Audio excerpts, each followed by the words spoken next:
मुंबई में शदीद बारिश ने लोगों की मुश्किलात में इजाफा कर दिया है। बारिश के बाद सड़कों पर पानी भर गया है। भारी बारिश के बाद स्कूल और कॉलेज भी बंद करने पड़े हैं।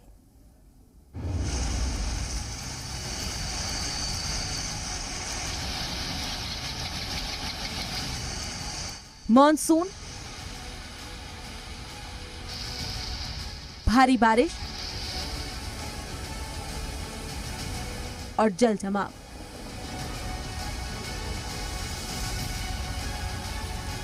मुंबई के बारिश की पूरी कहानी बस इन्हीं 3 शब्दों के बीच होती है।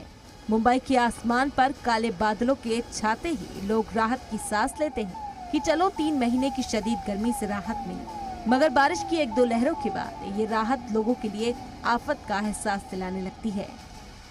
मॉनसून मुंबई के आसमान पर दस्तक क्या देता है?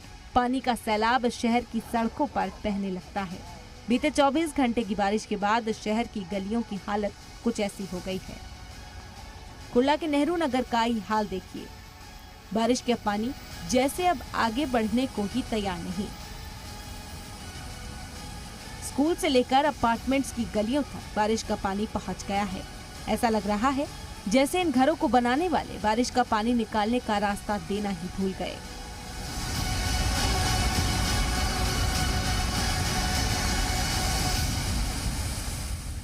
इस वक्त मैं नेहरू नगर में हूं और आपको तस्वीर दिखाता हूं। आप ये तस्वीर देखिए, आपको ये सड़क नहीं बल्कि कोई छोटी मोटी नदी लगेगी और मैं खुद भी इस वक्त घुटने तक पानी में खड़ा हूं। देखिए, आप देख सकते हैं कि घुटने तक यहाँ पर पानी है।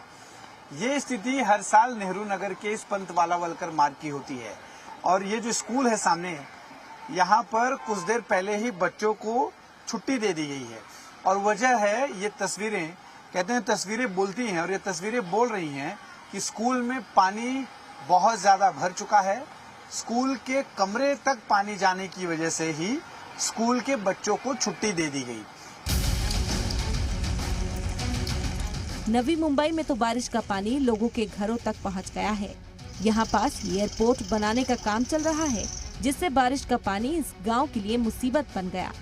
हवाई अड्डे के पास मौजूदा डुग्गी गांव में घरों तक पानी पहुंच गया है, जिससे लोगों को काफी नुकसान भी हो रहा है। लोगों का कहना है कि हर साल उनके इस गांव में ऐसे ही हाल होते हैं। कई बार शिकायत करने के बाद भी हालात नहीं सुधरे। मुंबई में बारिश से ठाणे के इलाकों में भी काफी नुकसान हुआ है। यकीन न हो तो एडिशनल कमिश्नर की गाड़ी पर गिरा ये पेड़ देखिए। ठाणे में तेज बारिश के बाद वहां एडिशनल कमिश्नर की गाड़ी पर पेड़ गिर गया था। इसी के कुछ दूरी पर सीएम एकनाथ शिंदे का भी घर है।